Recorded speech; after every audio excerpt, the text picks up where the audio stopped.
근데 어쩌면 우리의 삶에도 그렇게 우리 스스로 벗지 못하는 빨간 구두가 있을지도 모릅니다. 그런데 그 구두를 벗지 않으면 하나님을 만날 수 없다는 거예요. 근데 그걸 알면서도 그 구두를 벗지 못한다는 거죠. 그래서 우리는 결단해야 할 때가 있습니다. 카렌에게 신발을 벗을 기회가 있었던 것처럼 우리에게도 결단하며 그 신발을 하나님 앞에서 벗어야 할 때가 있다는 거죠. 저는 그 신발을 벗어야 하는 그때, 그 시간이 바로 오늘이라고 생각합니다. 오늘 이 자리에 여러분들이 발걸음하여 남았지만 여전히 하나님과 여러분 사이에 놓여있는 해결되지 않는 죄의 문제, 벗지 못하는 죄의 신발들, 여전히 내가 벗지 못하는 그 죄의 신이 여러분들에게 있지는 않으신가요? 그래서 그 신발을 신고 계속해서 습관처럼 가는 죄의 길이 있지는 않으신가요? 오늘 이 시간 그 신발이 여러분들의 발에서 완전히 벗겨지게 되기를 예수님의 이름으로 축원합니다.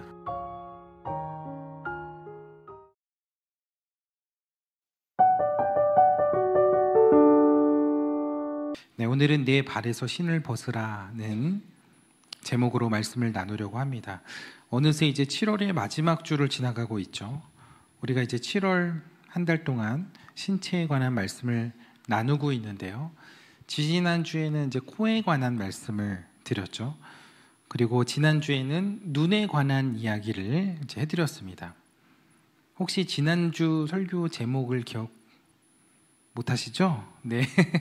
지난주 설교 제목이 눈은 몸의 등불이니였습니다. 그래서 몸이 우리의 인생이라고 이제 말씀을 드렸는데 눈과 마음은 연결이 되어 있어서 우리가 평소에 보고 생각하는 것이 우리의 인생의 방향을 결정한다는 이야기를 해드렸습니다. 그래서 우리의 삶 속에서 말씀과 기도와 찬양에 노출되고 익숙해지는 것, 그것이 중요하다고 말씀드렸습니다. 그것을 통해서 우리가 보는 세상이 달라지고 우리의 눈을 통해서 비춰지는 우리의 인생 길이 달라지기 때문이라고 말씀드렸습니다. 그래서 눈은 몸의 등불이니라는 말씀 드렸는데 지난주 운동화 색깔만 기억나시는 거 아니죠? 네. 오늘은 그 신체에 관한 마지막 이제 세 번째 이야기입니다. 아마 대부분의 분들이 오늘 말씀의 제목을 보고 제가 어느 신체 부위를 이야기하려는지 예상하셨을 것 같아요. 오늘은 이제 얼굴에서 가장 멀리 있는 발에 관한 이야기를 좀 해보려고 합니다. 고대 유대인들을 비롯해서 중동 지역의 사람들은 발하면 떠오르는 이미지가 있는데요. 그것은 더럽다입니다. dirty. 물론 뭐 발이 우리가 생각하기에도 뭐 깨끗한 이미지보다는 좀 더러운 이미지가 더 많이 있겠죠.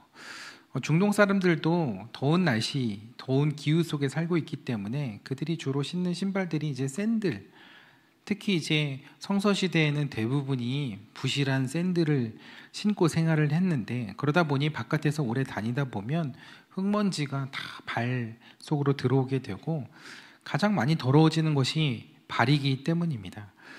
근데 그게 단지 흙이나 먼지가 묻어서만은 아니고 땅에는 여러 부정한 것들이 있거든요. 뭐 죽은 시체가 될 수도 있고 또 여러 가지 부정한 것들이 이제 있는데 그것을 알게 모르게 밟거나 가장 쉽게 접촉할 수 있는 부위가 발이기 때문에 그 발이 좀 더럽다라는 그런 더러운 이미지를 가지고 있다는 거죠. 아니 근데 목사님 그런데 신발을 신잖아요. 그러면 발에 직접 닿는 것도 아닌데 그러면 괜찮은 것 아닌가요? 라고 이렇게 물어보실 수 있는데 그렇지 않습니다.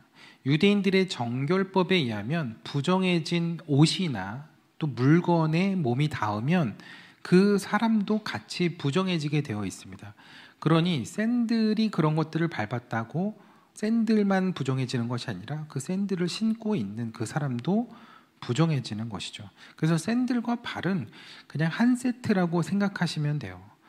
그래서 부정한 것과 접촉할 확률이 가장 높은 곳인 그 신발, 샌들과 그리고 거기에 붙어있는 발은 더러운 이미지를 가지고 있는데 종교적인 의미에서는 죄와 부정함이라는 이미지를 함께 가지고 있습니다. 그래서 그 개념을 우리가 염두에 두고 오늘 본문의 말씀을 보면 오늘 말씀이 왜 이렇게 이야기하셨는지에 대해서 이해를 할 수 있는데요. 출애굽기 3장, 오늘 우리가 읽었던 3장의 말씀에 보면 미디안 광야에서 양을 치던 모세에게 하나님이 나타나시죠. 그러면서 그를 콜링하는 장면, 소명하는 그 모세를 부르시는 장면이 나옵니다. 근데 그때 하나님이 나타나시는 그 장면이 참 놀라운데, 저 떨기나무 가운데 하나님의 불이 임하게 되는데 그 나무가 타지 않는 거예요. 그 모습을 보고 모세가 너무 신기해서 이렇게 다가가게 됐는데, 그때 하나님이 모세를 부르시면서 더 이상 오지 말라고, 가까이 오지 말라고 말씀을 하십니다. 그러면서 하시는 말씀이, 네가 선 곳은 거룩한 땅이니 네 발에서 신을 벗으라고 말씀을 하신 거예요. 근데 왜 신을 벗으라고 하셨을까요? 정말 그 땅이 다른 땅과 다르게 그곳이 신성하고 거룩한 땅이어서 그랬을까요? 근데 그런 것 같지는 않아요. 그곳이 거룩한 땅이라고 하신 이유는 한 가지입니다. 그곳에 거룩하신 하나님이 임하셨기 때문입니다. 그래서 성서시대의 성막이라든지 성전, 이 성자라는 것이 거룩 성자잖아요. 그러니까 그곳이, 그 건물이 거룩해진 것은 그 건물 자체가 거룩한 것이 아니라 그곳에 하나님이 임재하시기 때문에 그곳이 거룩한 전이 되는 거고 거룩한 천막이 되는 것이죠. 그래서 그 땅도 성지가 되는 이유는 하나님이 그곳에 임하셨기 때문이라는 거야. 그래서 여러분, 히브리어로 거룩은 카도시라고 하는데 그 뜻이 구별되다라는 뜻이에요. 무엇과 구별되는 것을 말하는 걸까요? 쉽게 생각하면 죄와 구별되고 악과 구별되고 어둠과 구별된다는 것인데, 하나님이 거룩하시다는 것은 하나님의 성품과 반대되는 것들, 그것들과 완전히 구별되는 것. 그러니까 하나님은 죄와 완전히 구별되신 분이라는 것이고, 그래서 하나님이 계신 그곳에는 죄가 공존할 수 없다는 거예요. 하나님이 계신 그곳에는 부정함이 들어올 수 없다는 거예요. 빛이신 하나님이 계신 그곳에는 어둠이 찾아올 수 없다는 거예요. 그래서 하나님이 임재하시는 그곳이 구별된 곳, 거룩한 곳이 되는데, 그곳에서 모세에게 신을 벗으라고 말씀하신 거예요. 그곳은 성지, 거룩한 땅이니 신을 벗어야만 한다고 이야기를 하신 거죠. 왜냐하면 신을 벗는다는 것은 죄와 부정함을 제거한다는 의미가 있기 때문이에요. 그러니까 신발에 화학적으로 오염물질이 묻어있고 뭐가 더러워져서가 아니라 신을 벗는다는 그런 영적인 의미가 바로 죄와 부정함을 제거한다는 그런 의미를 가지고 있기 때문입니다. 그래서 하나님은 모세의 후계자인 여호수아에게도 가나안 땅에 들어가면서 똑같이 말씀을 하셨어요. 여기서도 신을 벗으라고 말씀하신 것은 하나님이 허락하신 그 약속의 땅에 들어가기 앞서 너희들의 부정함이나 죄의 요소를 제거하라는 것이죠. 하나님 외에 다른 오염되어 있는 너희들의 죄성과 부정함, 하나님과 반대되는 것들을 다 제거하라는 거예요. 그래서 하나님 앞에서 청결한 몸과 마음을 가지고 그 가나안 땅에 들어가라고 말씀하신 거예요. 그래야 약속의 땅 가나안에서 하나님과 함께하는 삶을 누릴 수 있기 때문이라는 거죠. 그래서 하나님이 계신 그곳에서 하나님과 함께하기 위해서는 반드시 그 신발을 벗어야 한다는 거예요. 그래서 유대인들은 예루살렘을 방문할 때, 예루살렘 성전을 방문할 때 마당에서부터 신발을 벗고 출입을 하게 됩니다. 그러니까 니카노르 문이라는 곳이 있는데 거기에 문에 들어가면 이제 번제단이 보이고 성소가 이제 보이게 되는데, 그 이스라엘의 뜰에 들어가기에 앞서서 그 바깥쪽은 여인의 뜰인데 거기에서 신을 벗고 또 발을 씻는 의식들을 이제 하게 된다는 것이죠. 이거는 성전에서 일하는 제사장들도 예외가 아니었습니다. 제사장들도 그 성전 안에서 신을 벗고 봉사하게 되어 있습니다. 그래서 아무도 신을 신고 그 안에 들어가지 않고 성전에서는 다 맨발로 그렇게 다녔다는 거죠. 율법의 주석서라고 할 수 있는 미시나에 보면 제라임 농경이라는 책이 있는데 거기에 브랏콧 9장 5절에 보면 이런 이야기가 있습니다. 성전에 올라갈 때 금지 품목에 대한 이야기가 있는 거예요. 우리도 이제 공항에 이제 출국할 때 보면 이렇게 기내 반입 금지 이런 거 있잖아요. 그런 것처럼 성전에 들어갈 때 가지고 갈 수 없는 것에 대한 것들이 있는데 지팡이, 신발, 전대 그리고 발에 먼지를 제거하고 들어가야 한다고 그렇게 되어 있습니다. 지팡이는 왜 가지고 가면 안 될까요? 지팡이는 때론 무기가 되기도 하고 내가 지지하고 내가 의지하는 것이라고 할 수 있죠. 근데 그 지팡이를 두고 간다는 것은 성전에 들어갈 때는 오직 하나님만 의지하고 하나님만 의존하는 마음으로 가야 한다는 의미에서 지팡이를 두고 가야 한다는 거예요. 전대는 뭘까요? 전대는 돈주머니예요. 자신의 소유와 세속적인 계산을 두고 하나님 앞에 온전히 나아가야 함을 말하는 것이죠. 그래서 여기서 신발을 또 벗어야 한다고 했고 그 발에 먼지를 묻히지 않아야 한다고 했는데 이건 설명 안 드려도 아시겠죠? 그것은 하나님이 계신 거룩한 장소로 들어갈 때 내 안에 부정함의 요소들 그 모든 것들을 제거하고 들어가야 한다는 것이죠. 그래서 지팡이나 전대나 뭐 이런 것들이 이제 보관소가 있거나 아니면 가족들에게 맡기고 이제 그 이스라엘의 뜰에는 남자들만 들어갈 수 있으니까 그렇게 다 제거하고 그 안에 들어가야 했다는 겁니다. 근데 신을 벗는 행위가 하나님의 임재와 관련이 있는 것이라고 한다면 저는 그것이 성전에만 국한되는 것이 아니라고 생각을 합니다. 모세도 성막이 지어지기 전에 오늘 말씀에서 신의 산에서 하나님께 부름을 받고 그곳에서 신을 벗었잖아요. 그곳에서 하나님의 현현을 경험했습니다. 성경에는 나오지 않지만 모세가 나중에 다시 신의 산을 올라서 하나님께 십계명을 받을 때도 아마 신을 받고 하나님 앞에 나아갔을 거예요. 그건 말하지 않아도 당연한 것으로 여겨졌을 것이라는 거죠. 그 말은요, 우리가 부정함을 벗어야 하는 것은 어떤 특정한 거룩한 장소에 국한되는 것이 아니라는 거예요. 하나님의 임재를 경험하는 곳, 즉 내가 하나님을 만나고 하나님께 예배하며 나아가는 그 모든 곳이 바로 거룩한 곳이 된다면 그곳이 바로 우리의 신이 벗어져야 하는 곳이라는 거예요. 내 삶 속에서 하나님을 만나고 하나님을 예배한다, 하나님의 임재를 경험한다, 그곳이 거룩한 땅이 되는 거죠. 그곳에서 내가 하나님께 나아갈 때 내 안에 있는 죄와 부정함들을 제거해야 한다는 거죠. 근데 여러분들의 삶에 그런 장소, 그런 시간이 있냐는 거예요. 여러분들의 삶에서 하나님 앞에 그렇게 신을 벗고 서는 시간이 있냐는 거예요.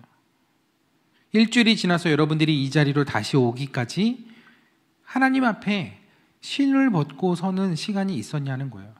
교회에서 말고 내 삶에서 더 길게 보냈던 내 일주일의 삶 속에서 그 거룩한 땅에서 하나님을 만나고 신을 벗었던 시간이 있었냐는 거죠.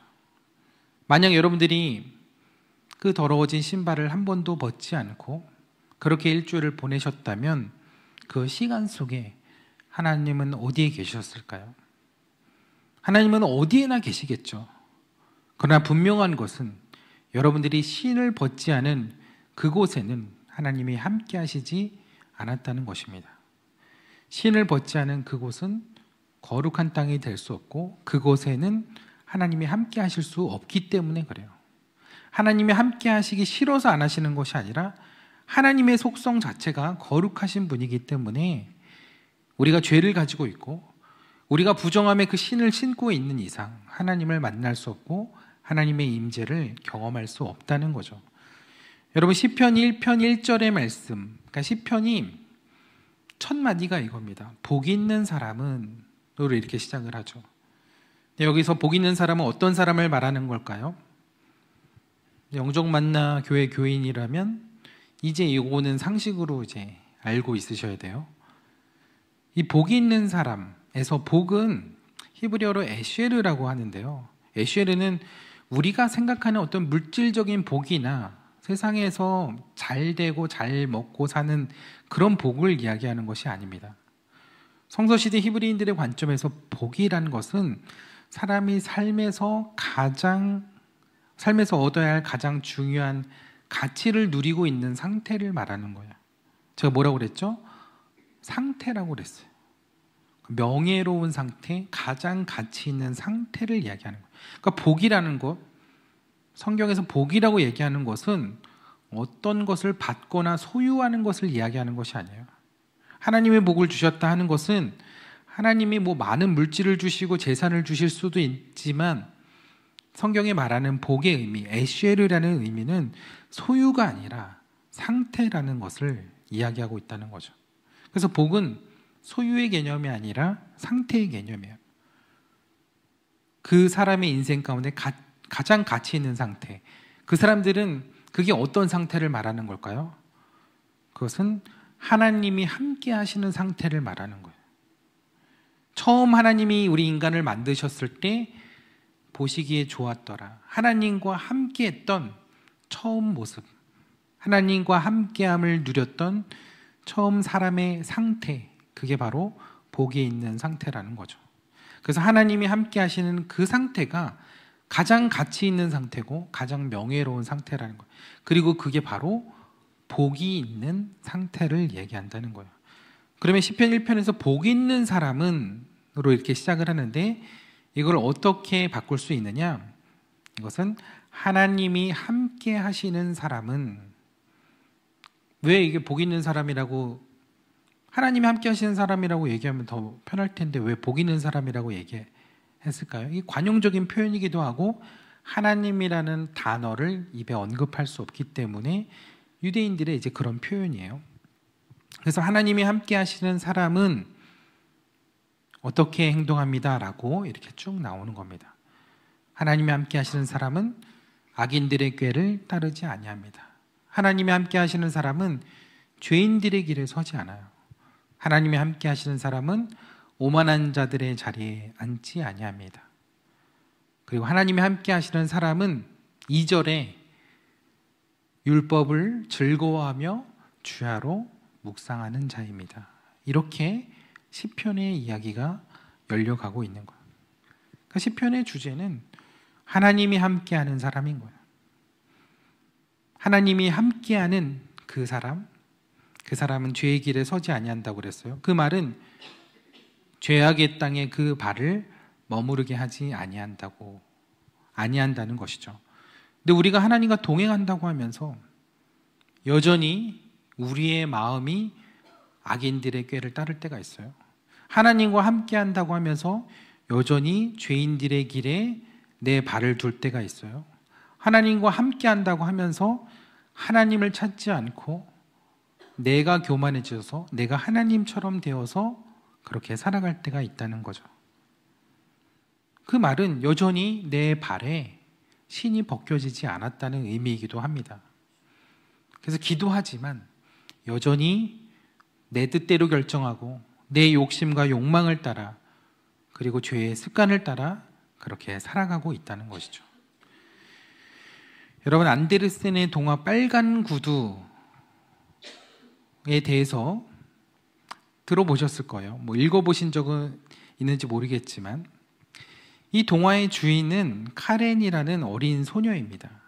이 카렌이요, 굉장히 어렵게 지냈어요.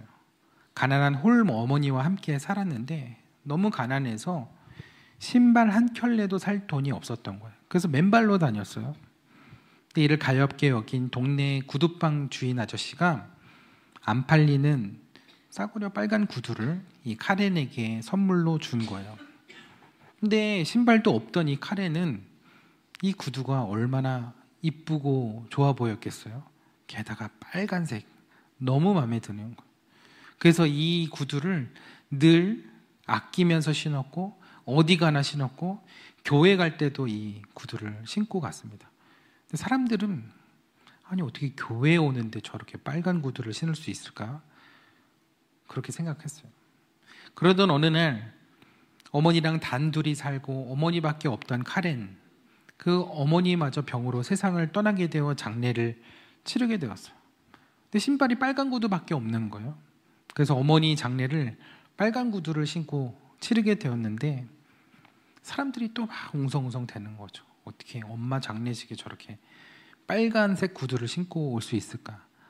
그 사정도 아는지 모르는지 사람들은 계속 수군거렸던 거죠. 근데 이 모습을 보았던 한 부유한 할머니가 이 카렌이 불쌍해서 입양을 하게 됩니다. 그런데 이 카렌이 맨날 빨간색 구두, 이 빨간 구두만 신고 다니는 거예요. 그래서 얘 그 빨간 구두 버리고 돈 줄 테니까 새로 신발 사서 신어라. 그렇게 얘기를 했죠. 카렌이 이제 그걸 버리고 할머니 말대로 신발 가게에 갔어요. 근데 신발 가게에 갔는데 여러 신발들을 보다가 어떤 신발이 눈에 들어왔을까요? 빨간 구두가 또 눈에 들어온 거예요. 그래서 그 빨간 구두에 현혹이 돼서 할머니 말을 듣지 않고 다시 빨간 구두를 사게 됩니다. 그러면서 그 구두를 신고 교회도 가고 학교도 가고 가는 데마다 이렇게 가는데 어느 날 이 교회 문지기 할아버지가 그 구두를 보고 예쁜 구두라고 칭찬을 하면서 이렇게 얘기를 했습니다. 야, 너 구두 너무 이쁘다. 그런데 이렇게 빨간 구두는 교회 예배드리러 올 때 신는 게 아니고 무도회나 이렇게 축제나 이런 때 가서 신는 거야. 그러니까 교회 올 때는 안 신고 오면 좋을 것 같아. 그렇게 해서 얘기를 했는데 그 이야기를 하자마자 놀랍게도 그 구두를 신은 카렌의 발이 저절로 막 춤을 추기 시작했던 거야. 그리고 그 카렌의 그 신발, 그 발이 멈추질 않고 계속 춤을 추니까 이 신발을 막 벗고 싶어도 벗을 수가 없는 거예요. 그래서 주변에 있는 여러 사람들의 도움으로 겨우 그 구두를 벗게 됩니다. 카렌은 그 구두가 위험한 구두라는 것을 알았어요. 그리고 신발장에 넣으면서 다시는 이 신발을 신지 말아야겠다 다짐을 했습니다.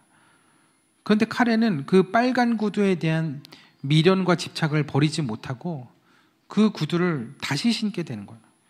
그 구두를 다시 신자 또다시 막 춤을 추기 시작하는데요.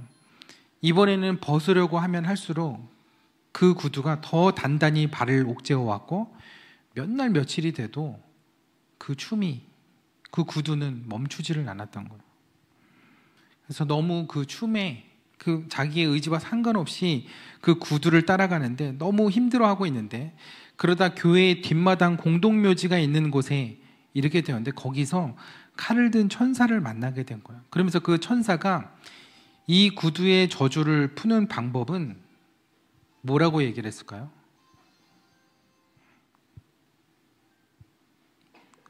이 구두의 저주를 푸는 방법은 두 발을 자르는 것밖에 없다라고 이야기를 합니다. 결국 카렌은 사형 집행인에게 부탁을 해서 두 발을 잘라내게 되고 이후에 자신의 욕망과 죄를 깨닫고 회개해서 다시 착한 삶을 살아서 나중에 천사가 천국으로 데려갔다는 이야기로 이 동화가 그렇게 마무리가 됩니다. 동화라고 하기에는 참 잔혹하고 살벌하죠. 이 안데르센 동화 여러분들이 잘 모르셔서 그런데 그 원작의 내용들이 굉장히 끔찍한 내용들도 많이 있습니다. 근데 아이들이 볼 수 있는, 아이들이 들을 수 있는 것들로 좀 각색이 돼서 우리에게는 전해져 오는데 그런 잔혹한 동화들이 많이 있어요. 근데 중요한 것은 이 카렌이 그렇게 빨간 구두에 집착했던 이유, 그리고 그 구두를 벗고 싶었지만 벗지 못했다는 것, 그 구두로 인해서 처음에는 행복한 것 같았지만 시간이 지날수록 이 구두는 이 카렌의 인생을 돌이킬 수 없는 불행으로 빠지게 만들었다는 겁니다. 근데 어쩌면 우리의 삶에도 그렇게 우리 스스로 벗지 못하는 빨간 구두가 있을지도 모릅니다. 보기에 너무 좋아요. 내 마음에 너무 들어요. 그것만 있으면 내 인생이 너무 행복할 것 같아요. 그런데 그 구두를 벗지 않으면 하나님을 만날 수 없다는 거예요. 근데 그걸 알면서도 그 구두를 벗지 못한다는 거죠. 그래서 우리는 결단해야 할 때가 있습니다. 카렌에게 신발을 벗을 기회가 있었던 것처럼 우리에게도 결단하며 그 신발을 하나님 앞에서 벗어야 할 때가 있다는 거죠. 그리고 그 때를 놓치면 안 된다는 거예요. 저는 그 신발을 벗어야 하는 그때, 그 시간이 바로 오늘이라고 생각합니다. 사단은 오늘 그 빨간 구두를 즐기고 내일 벗어도 돼 라고 이야기를 합니다. 그리고 내일이 되면 오늘까지만 더 신고 내일 벗지, 이렇게 이야기를 하죠. 그래서 결국에는 그 신을 못 벗게 만듭니다. 그래서 우리가 하나님 앞에 신을 벗어야 할 때는 바로 지금이고 바로 오늘인 것입니다. 오늘 이 자리에 여러분들이 발걸음하여 남았지만 여전히 하나님과 여러분 사이에 놓여있는 해결되지 않는 죄의 문제, 벗지 못하는 죄의 신발들, 여전히 내가 벗지 못하는 그 죄의 신이 여러분들에게 있지는 않으신가요? 그래서 그 신발을 신고 계속해서 습관처럼 가는 죄의 길이 있지는 않으신가요? 오늘 이 시간 그 신발이 여러분들의 발에서 완전히 벗겨지게 되기를 예수님의 이름으로 축원합니다.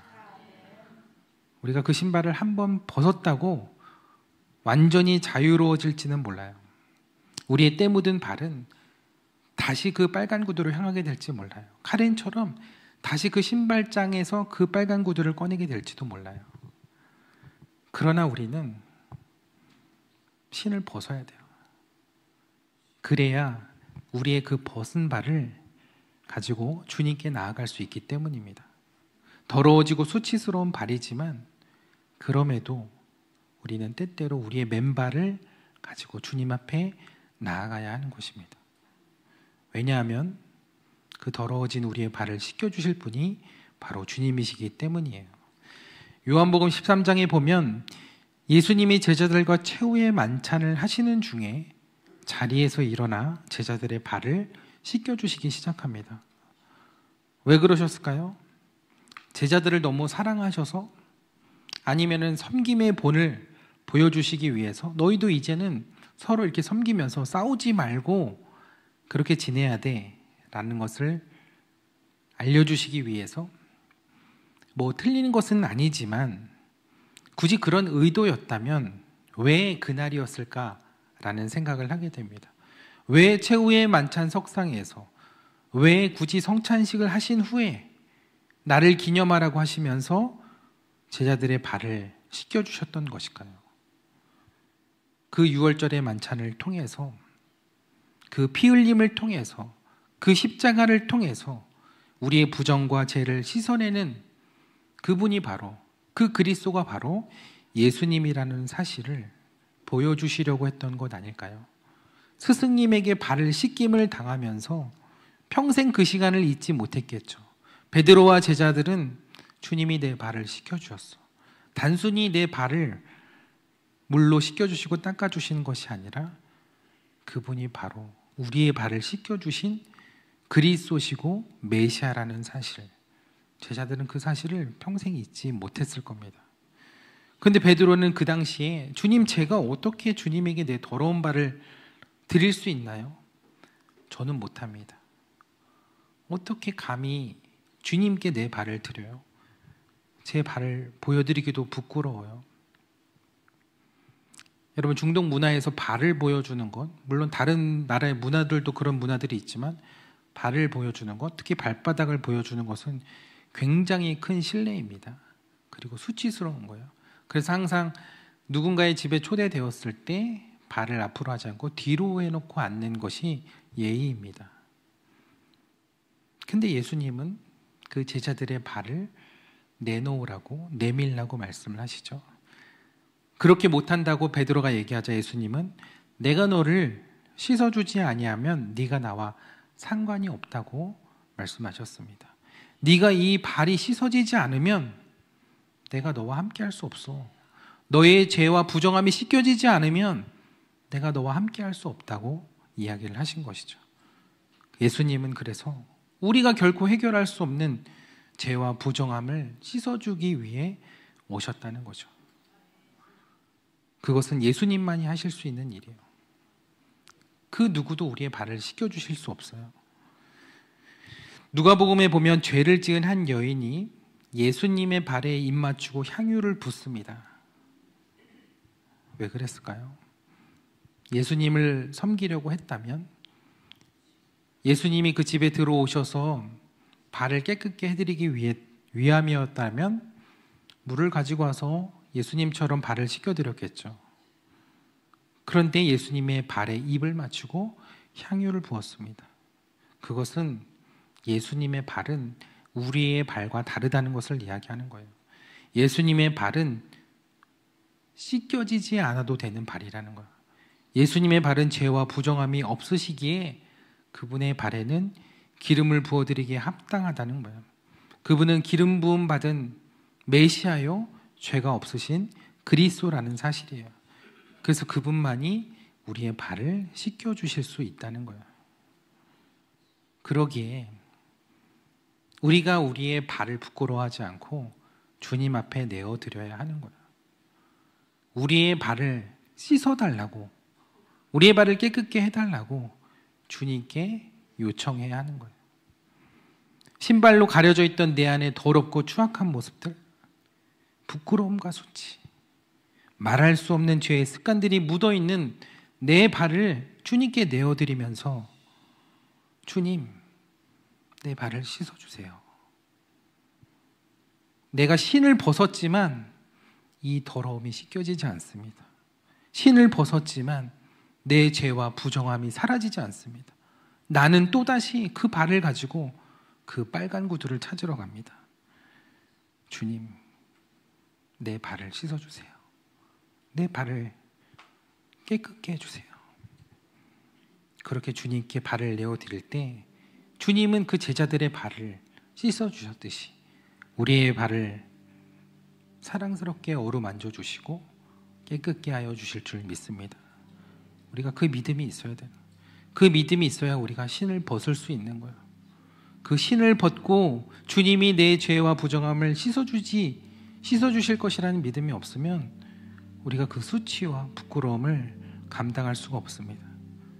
그래서 여러분들이 그 신을 벗을 때 그냥 신을 벗는 것이 아니라 우리의 발을 씻어주신 주님을 바라보며 주님을 믿으며 주님의 사랑을 의지하며 우리의 발을 주님께 내어드려야 하는 줄 믿습니다.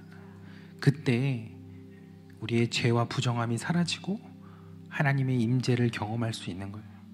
우리를 거룩하게 하신 그 하나님의 놀라운 사랑과 은혜와 복을 그 자리에서 경험할 수 있는 것입니다. 여러분, 때로는 신을 벗는 것이 두려울 수 있습니다. 맨발로 땅을 딛는 것이 무서울 수도 있습니다. 그러나 우리가 그 신을 벗을 수 있는 이유는 우리의 죄를 씻어주신 십자가의 주님이 있기 때문인 줄 믿습니다. 내 발에서 신을 벗으라. 내가 선 곳은 거룩한 땅이니라. 신을 벗어봐. 내가 이미 너와 함께하고 있어. 내가 너와 함께하기 위해 너를 찾아왔어. 네가 있는 그곳을 내가 거룩한 땅으로 만들게 할 거야. 네가 딛고 있는 그 땅을 내가 거룩하게 만들 거야. 우리가 이 음성에 담대함으로 신을 벗고 주님 앞에 한 걸음 나아갈 때 그 하나님의 놀라운 은혜와 복을 경험하게 될 줄 믿습니다. 우리의 신을 벗는 자리에서 하나님의 임재는 시작이 됩니다. 우리의 발을 내어드리는 그 순간 주님의 치유와 회복의 역사가 시작이 됩니다. 주님, 내 악한 습관들과 나의 악한 체질들이 변하지 않는데 내 힘으로 안 됩니다. 내 노력으로 안 됩니다. 내 의지로 안 됩니다. 도무지 이 죄가 끊어지지 않습니다. 그러나 주님, 그럼에도 불구하고 내가 이 신을 벗고 주님 앞에 나아갑니다. 내가 이 죄를 끊기 위해 애쓰는 것이 아니라 그 죄를 씻어주시고 그 죄의 문제를 해결하신 그 십자가의 주님을 붙들기 위해 나아갑니다. 나의 연약함, 나의 부족함, 주님의 손으로 만져주시고 씻어주셔서 다시금 주님의 거룩한 자녀로, 주님의 거룩한 발로 이 땅을 내딛게 하여 주옵소서. 그런 여러분들의 우리 한 주의 삶이 되기를 축복합니다. 여러분들의 그 삶 속에서 여러분들의 그 신이 벗어지고 하나님의 임재를 경험하는 그런 여러분들의 삶, 여러분들의 가정, 여러분들의 일터가 되기를 축복합니다. 우리가 그런 은혜를 기대하는 마음으로 또 한 주를 우리가 주님 앞에서 우리의 연약함을 주님 앞에 내어드리고 그렇게 한 주를 또 승리의 삶으로 걸어갔으면 좋겠습니다. 주님, 오늘 이 시간 우리의 신을 주님 앞에 묻습니다. 내가 비록 맨발로 이 땅을 디디고 서지만 주님의 임재 앞에서 우리가 그 걸음을 멈추지 않게 하시고 더욱 그 하나님의 임재 안으로 들어갈 수 있는 담대함을 우리에게 허락하여 주옵소서. 내가 선 이곳이 주님의 거룩한 땅이 되게 하여 주시고 주님의 임재를 경험하며 주님을 예배하는 그곳이 하나님의 거룩한 땅이 되게 하실 줄 믿습니다. 우리의 가정에서, 우리의 삶에서, 우리의 일터에서 내가 예배하는 그곳을 거룩한 땅으로 삼아 주시옵사오니 내가 신을 벗고 주님 앞에 담대히 설 수 있는 은혜를 허락하여 주옵소서. 우리가 서기를 원합니다. 주님과 함께 서기를 원합니다. 이 땅이 죄로 물든 땅이 아니라 주님과 함께함으로 거룩한 땅으로 바뀌어가기를 원합니다. 나를 붙드시고 내 발을 씻기시고 나를 정결케 하신 그 주님의 보혈의 은혜를 믿으며 십자가의 은혜를 믿으며 내가 다시금 주님 안에서 새롭게 되기를 원합니다. 새롭게 결단하기를 원합니다. 주님, 나를 깨끗게 하여 주옵소서. 내 발을 정결케 하여 주옵소서. 이 시간 주여 한번 부르짖고 함께 기도하겠습니다. 주여!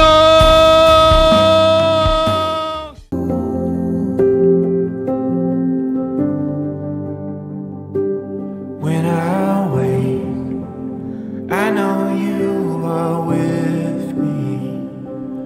In the dark, I can almost see you clearly. Every day, you're singing over me. Like water, my love runs free. Oh, there is nothing like your love.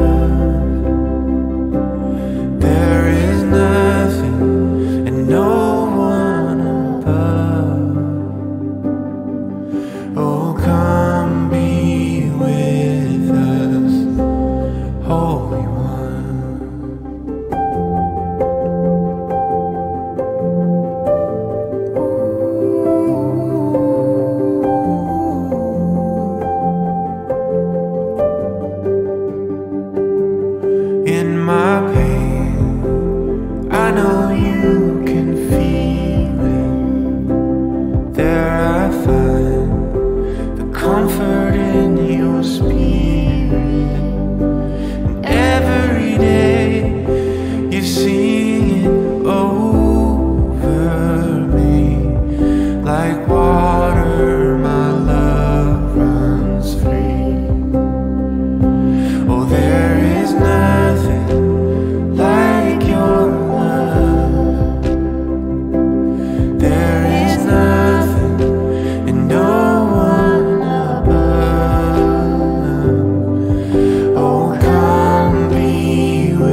Holy